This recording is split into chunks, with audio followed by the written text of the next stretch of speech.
नमस्ते दोस्तों।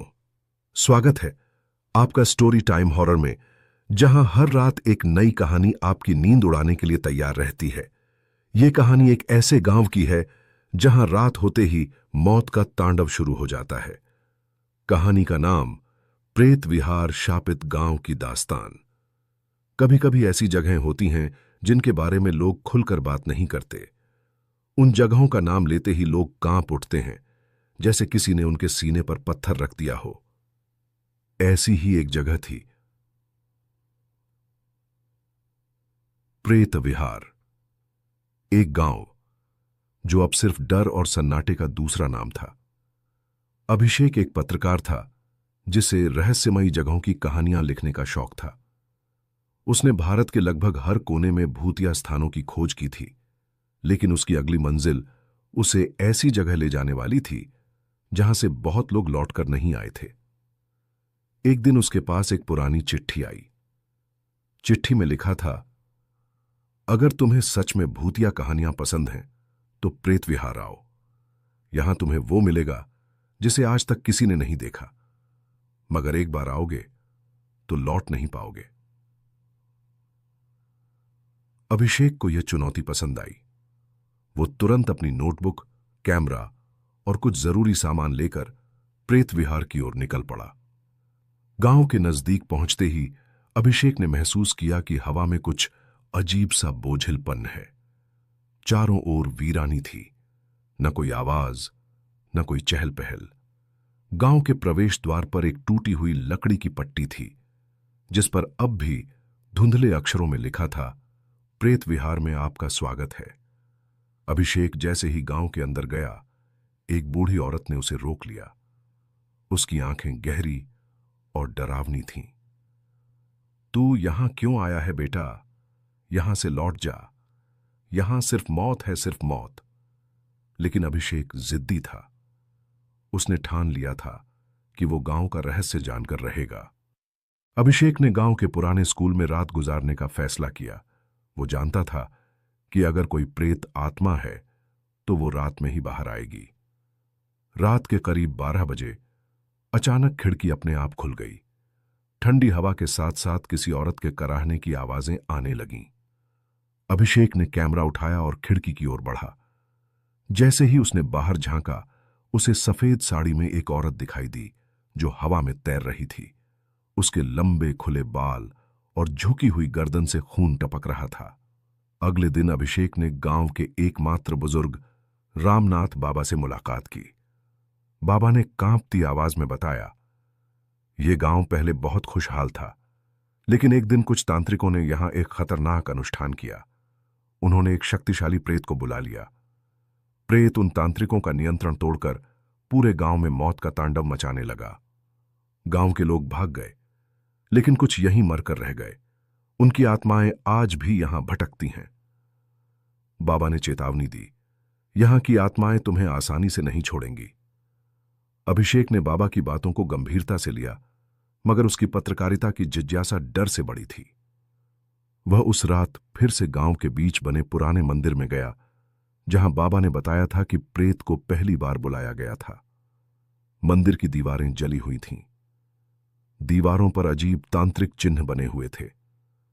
अभिषेक ने जैसे ही मंदिर के अंदर कदम रखा, अचानक दरवाजा अपने आप बंद हो गया।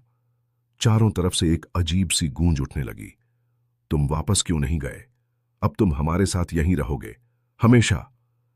अभिषेक ने पलटकर देखा। वहां वही सफेद साड़ी वाली औरत हवा में तैरती हुई उसकी ओर बढ़ रही थी। उसकी आंखों से खून बह रहा था और उसके मुंह से सिर्फ चीखें निकल रही थीं। अभिषेक ने भागने की कोशिश की, मगर मंदिर के दरवाजे जैसे किसी अदृश्य शक्ति से बंद हो चुके थे। अभिषेक किसी तरह खिड़की तोड़कर बाहर भागा, लेकिन जैसे ही वह बाहर आया, गांव की गलियों में दर्जनों आत्माएं घूम रही थीं। कुछ के आधे चेहरे गायब थे, कुछ के अंग कटे हुए और कुछ की आंखें इतनी डरावनी थीं कि किसी को भी पागल बना सकती थीं। वे आत्माएं धीरे धीरे अभिषेक की ओर बढ़ने लगीं। अभिषेक चीखते हुए दौड़ा और गांव की सीमा तक पहुंच गया। लेकिन जैसे ही उसने गांव छोड़ने की कोशिश की, एक अदृश्य दीवार ने उसे रोक लिया। बाबा की आवाज उसके कानों में गूंज उठी। यहां से भागना आसान नहीं है बेटा। प्रेत विहार से सिर्फ आत्माएं बाहर जाती हैं, इंसान नहीं। अभिषेक ने तय कर लिया कि उसे इस शाप का तोड़ खोजना ही होगा। वह फिर से रामनाथ बाबा के पास गया। बाबा ने बताया, प्रेत विहार को मुक्त करने का सिर्फ एक तरीका है। जिस तांत्रिक ने यह प्रेत बुलाया था, उसकी अधूरी चिता आज भी गांव के पुराने श्मशान में है। उसकी हड्डियां अभी भी शाप से जुड़ी हुई हैं। अगर उनकी अंत्येष्टि पूरी कर दी जाए तो शायद प्रेत मुक्त हो जाएगा। लेकिन बाबा ने एक भयानक बात भी बताई। तांत्रिक की आत्मा अब प्रेतों का राजा बन चुकी है। वो अपनी हड्डियों की रक्षा खुद करता है। वहां जाना मतलब मौत को बुलाना है। अभिषेक श्मशान की ओर बढ़ा। रास्ता घना और झाड़ियों से घिरा हुआ था। जैसे जैसे वह श्मशान के करीब आया, हवाएं तेज होती गईं, पेड़ों से पत्ते गिरने लगे और चारों ओर से कुत्तों के भौंकने की आवाजें आने लगीं। श्मशान का द्वार जंग खाया हुआ था। जैसे ही अभिषेक ने अंदर कदम रखा, हवा में बदबू फैल गई। वहां चारों ओर अधजली चिताएं थीं और एक कोने में तांत्रिक की अधूरी चिता दिख रही थी। लेकिन जैसे ही वह चिता के पास गया, वहां से काली धुआं उठने लगा और अचानक एक भयानक काया प्रकट हुई। प्रेतों का राजा। उसकी आंखें अंगारों की तरह जल रही थीं और उसके हाथों में खून से सनी माला थी। तुम मेरी हड्डियों को जलाने आए हो? पहले अपनी आत्मा छोड़कर दिखाओ। प्रेतराज ने अभिषेक पर हमला कर दिया। अभिषेक जैसे ही भागा, चारों तरफ से काली परछाइयां उसे घेरने लगीं। उसकी सांसें तेज हो रही थीं, लेकिन उसने हार नहीं मानी। अभिषेक को याद आया, बाबा ने उसे एक तांत्रिक मंत्र बताया था। वह जोर जोर से वह मंत्र पढ़ने लगा। एवं क्षिप्रम नाशय नाशय प्रेतात्मानम हन हन स्वाहा। मंत्र के उच्चारण से चारों ओर भयंकर कंपन होने लगा। प्रेतराज ने दर्द से चीखना शुरू कर दिया, मगर वो पूरी ताकत से अभिषेक की ओर बढ़ रहा था। अभिषेक ने तेजी से लकड़ियां इकट्ठी कीं और तांत्रिक की हड्डियों को अग्नि में डाल दिया। जैसे ही हड्डियां जलने लगीं, प्रेतराज तड़पने लगा। तूने क्या किया? मुझे मुक्त नहीं, बंधन दिया है। यह अभी समाप्त नहीं हुआ। जैसे ही चिता पूरी तरह जल गई, गांव में फैली आत्माएं धीरे धीरे मुक्त होती चली गईं। उनकी कराहटें अब शांति में बदल गई थीं। अभिषेक सोच रहा था कि अब सब खत्म हो गया, लेकिन तभी उसकी कलाई पर जलन महसूस हुई। जब उसने देखा तो वहां वही तांत्रिक का मंत्र खुदा हुआ था जो उसने अभी उच्चारण किया था। बाबा की आवाज उसके कानों में गूंजी। जिसने प्रेत को मुक्त किया है, वह उसका अगला रक्षक बनता है। अब प्रेत विहार का बंधन तुम पर है। तुम यहां से जा तो सकते हो, मगर यह गांव हमेशा तुम्हारे भीतर रहेगा। अभिषेक ने जैसे ही गांव की सीमा पार की, गांव धीरे धीरे धुंध में गायब हो गया। लेकिन उसकी कलाई का वो जला हुआ निशान आज भी बाकी है। अभिषेक ने गांव से निकलकर शहर में अपनी कहानी लिखी, मगर उसने कभी किसी को सच नहीं बताया कि प्रेत विहार अब उसके साथ है। हर अमावस्या की रात उसे अब भी वो सफेद साड़ी वाली आत्मा अपने आसपास महसूस होती है, जैसे वो उसे बुला रही हो। तुम अब हमारे हो हमेशा। अभिषेक गांव से निकलकर अपने शहर मुरादपुर पहुंच गया। वो समझ रहा था कि अब सब कुछ खत्म हो चुका है, लेकिन अंदर से उसे लगातार बेचैनी हो रही थी। उसके सपनों में हर रात वही सफेद साड़ी वाली औरत आती थी। रात में उसके कमरे में दरवाजे अपने आप खुलने लगे। दर्पण में कभी कभी कोई परछाई दिखती और उसकी कलाई का जला हुआ निशान अब धीरे धीरे फैल रहा था। एक दिन उसने अपने दोस्त राहुल को अपने साथ बुलाया और सब कुछ बताया। राहुल ने पहले तो हंस दिया, लेकिन जब उसने खुद अभिषेक के कमरे में आत्माओं की आहटें सुनी तो वो भी डर गया। अभिषेक ने अपने शाप को समझने के लिए शहर के एक तांत्रिक गजेंद्र बाबा से मुलाकात की। बाबा ने उसकी कलाई देखते ही कह दिया, तू प्रेत विहार का वारिस बन चुका है। अब वो आत्माएं तुझसे बंध गई हैं। जहां तू जाएगा वो भी साथ जाएंगी। अभिषेक ने घबराकर पूछा, क्या इसका कोई तोड़ है बाबा? बाबा गंभीर होकर बोले, तोड़ है, मगर बहुत खतरनाक है। तुम्हें प्रेत विहार के तांत्रिक का मूल अनुष्ठान समाप्त करना होगा। उसकी आखिरी पुस्तक, जिसमें तांत्रिक का असली मंत्र लिखा है, वह अब भी प्रेत विहार के गुप्त तहखाने में छुपी हुई है। अभिषेक ने फैसला कर लिया, उसे वापस प्रेत विहार जाना होगा। इस बार उसके साथ राहुल भी गया। रास्ते में दोनों को अजीब अजीब घटनाएं घेरने लगीं। कभी पेड़ों पर लटकती लाशें दिखतीं, कभी अचानक सड़क के बीचों बीच कोई आत्मा खड़ी मिलती। लेकिन अभिषेक अब डरने की बजाय दृढ़ निश्चय के साथ आगे बढ़ रहा था। जब वे गांव में पहुंचे तो सब कुछ पहले से भी ज्यादा भयानक था। अब गांव में धुंध गहरी थी और हर गली में आत्माओं का तांडव था। अभिषेक और राहुल पुराने मंदिर में पहुंचे। बाबा के अनुसार तहखाने का रास्ता वहीं कहीं था। मंदिर के फर्श पर उन्होंने एक अजीब सी चटाई हटाई तो नीचे एक पत्थर की सीढ़ी मिली। जैसे ही वे नीचे उतरे, हवा बर्फ जैसी ठंडी हो गई। चारों ओर तांत्रिक प्रतीक चमकने लगे। तहखाने के बीचों बीच एक लोहे का संदूक रखा था। अभिषेक जैसे ही उसके पास गया, अचानक तांत्रिक की आत्मा वहां प्रकट हो गई। मैंने कहा था, यह खत्म नहीं हुआ है, अब तुम मुझसे कभी नहीं बच सकते। तांत्रिक ने अपनी पूरी सेना बुला ली। सैकड़ों आत्माएं चारों तरफ से अभिषेक और राहुल पर टूट पड़ीं। राहुल बुरी तरह डर गया, लेकिन अभिषेक ने साहस दिखाया और तांत्रिक पुस्तक खोल ली। उसमें एक गुप्त मंत्र लिखा था, आत्मन स्वाहा विनाशाय प्रेतरक्षका। अभिषेक ने ऊंचे स्वर में मंत्र का जाप शुरू कर दिया। जैसे ही उसने मंत्र पूरा किया, पुस्तक से एक तेज रोशनी निकली और आत्माएं एक एक कर जलने लगीं। तांत्रिक भी भयंकर रूप में तड़पने लगा। तूने मुझे कमजोर कर दिया, मगर मैं अभी समाप्त नहीं हुआ। अभिषेक के सामने अब दो रास्ते थे। या तो वह तांत्रिक की आत्मा को बंद करके हमेशा के लिए गांव छोड़ दे, या फिर अपनी जान जोखिम में डालकर उस आत्मा को पूरी तरह नष्ट करे। अभिषेक ने तांत्रिक की आत्मा को जलाने के लिए अंतिम मंत्र का उच्चारण किया। तांत्रिक आग की लपटों में घिरकर चीखते चीखते राख में बदल गया। गांव की सारी आत्माएं एक एक कर मुक्त हो गईं। हवाएं थम गईं और गांव में फिर से सवेरा हो गया। अभिषेक और राहुल शहर लौट आए। अभिषेक ने तांत्रिक पुस्तक एक नदी में बहा दी। उसकी कलाई का जला हुआ निशान भी धीरे धीरे मिट गया। अब उसकी जिंदगी सामान्य हो गई थी। मगर कभी कभी आधी रात में उसे लगता है जैसे कोई दरवाजे के पास खड़ा है। कभी कभी उसे वही सफेद साड़ी वाली आत्मा की परछाई अपने कमरे में दिखती है। क्या तांत्रिक सच में नष्ट हुआ था, या क्या प्रेत विहार का शाप अभी भी अधूरा है? शायद कहानी यहीं खत्म नहीं हुई है। तुमने मुझे मिटा दिया, मगर मैं तुम्हारे अंदर रहूंगा हमेशा।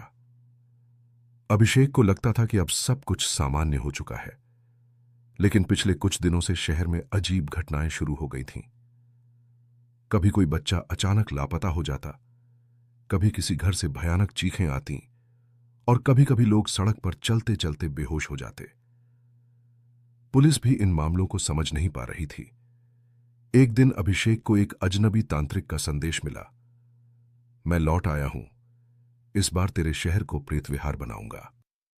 अभिषेक और राहुल जब इस रहस्य की खोज में निकले तो पता चला कि तांत्रिक ने किसी नवजात शिशु के शरीर में जन्म लिया है और अब वह तेजी से शक्तियां इकट्ठी कर रहा है। अगली अमावस्या की रात शहर में काली आंधियां चलने लगीं। सड़कों पर लोगों की परछाइयां दिखनी बंद हो गईं और अचानक से हर दिशा में सफेद साड़ी वाली आत्माएं घूमने लगीं। अब सिर्फ अभिषेक ही था जिसे यह रोकना था। अभिषेक को पता चला कि तांत्रिक का पुनर्जन्म एक अनाथ आश्रम में हुआ है। वह बालक दिखने में मासूम था, मगर उसकी आंखें लाल अंगारों की तरह चमकती थीं। जब अभिषेक बालक के करीब गया, बालक ने उसकी ओर देखकर भयानक आवाज में कहा, मुझे लगा था तू समझदार होगा, मगर तू फिर आ गया। अब यह तेरा शहर मेरा होगा। बालक के चारों ओर आत्माओं का झुंड इकट्ठा हो गया और अभिषेक की कलाई का पुराना जला हुआ निशान फिर से जलने लगा। तांत्रिक ने अपने बाल रूप में पूरे शहर में प्रेत विहार का जाल बिछा दिया। हर चौराहे पर काली परछाइयां दिखती थीं। मिरर में अजीब चेहरे झलकने लगे थे। लोग पागलपन की हालत में भाग रहे थे। अभिषेक को गजेंद्र बाबा ने बुलाया और बताया, इस बार प्रेत विहार से बाहर जाने का कोई रास्ता नहीं है। तांत्रिक ने तुझे ही इस शाप का माध्यम बनाया है। अगर तुझे बचना है तो तुझे प्राचीन तंत्र शास्त्र का सबसे खतरनाक अनुष्ठान करना होगा, आत्मबलि। अभिषेक को बाबा ने समझाया, आत्मबलि का अर्थ है अपनी आत्मा को तांत्रिक के जाल से अलग करना, मगर इसके लिए उसकी आत्मा को कुछ समय के लिए शरीर से अलग करना पड़ेगा।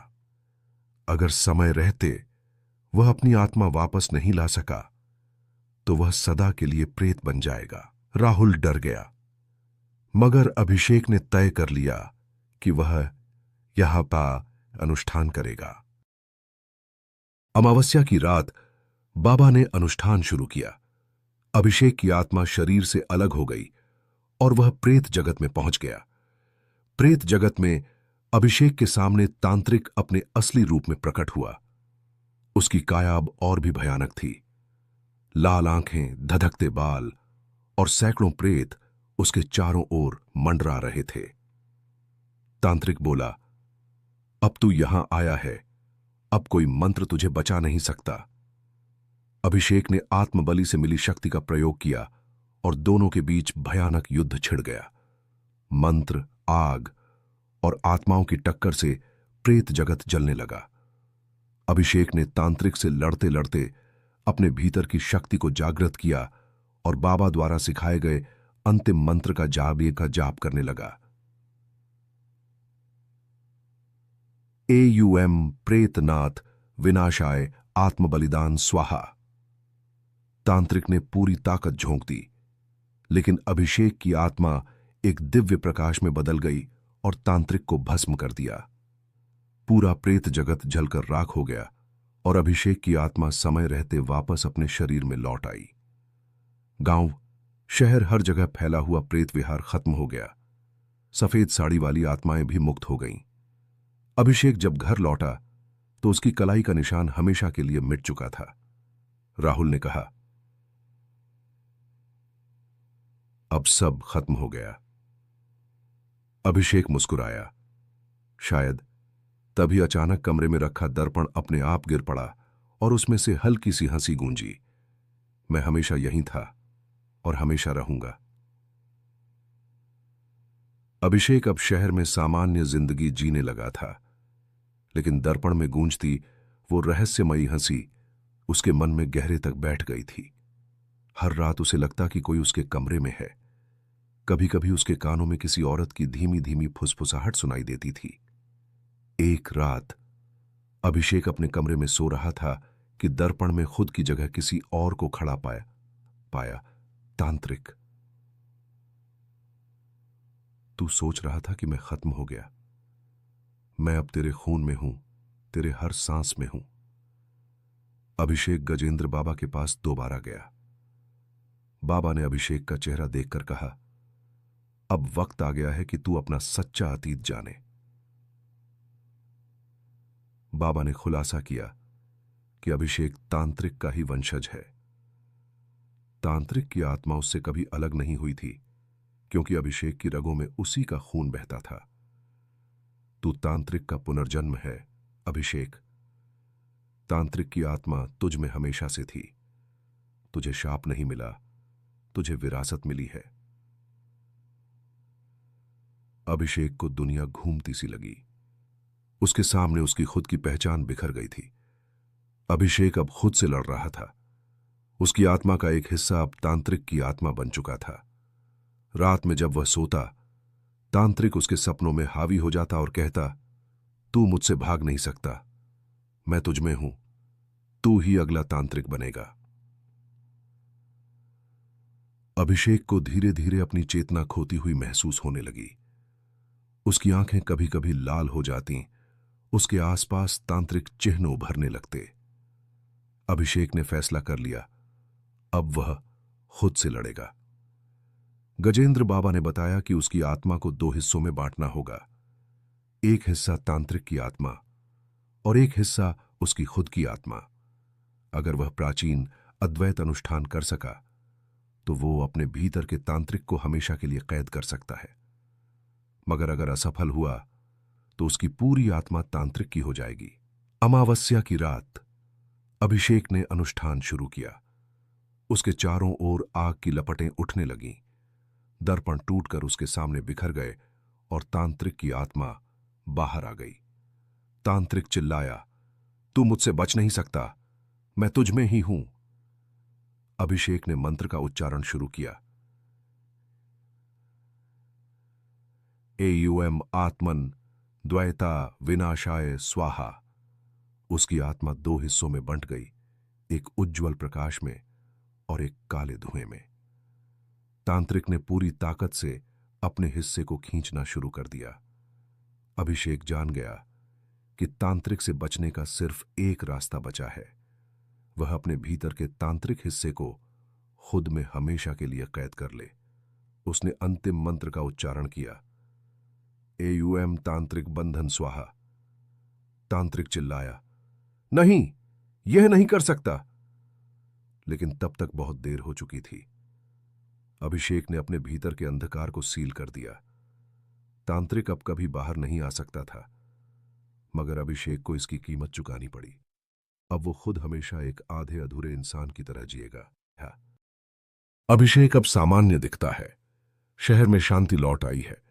दर्पण अब सामान्य है।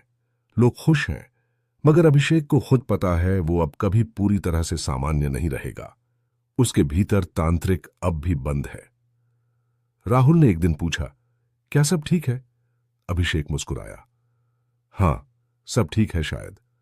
तभी दूर एक मंदिर में एक बच्चा खेलते खेलते एक पुरानी किताब निकालता है। किताब के पन्नों से वही तांत्रिक की हंसी गूंजती है। तुम सोचते हो मैं बंद हो गया? मैं तो हर आत्मा में छुपा हूं। अतः कहानी समाप्त हुई। दोस्तों, कहानी पसंद आई हो तो लाइक, कमेंट और चैनल को सब्सक्राइब करना ना भूलें। धन्यवाद।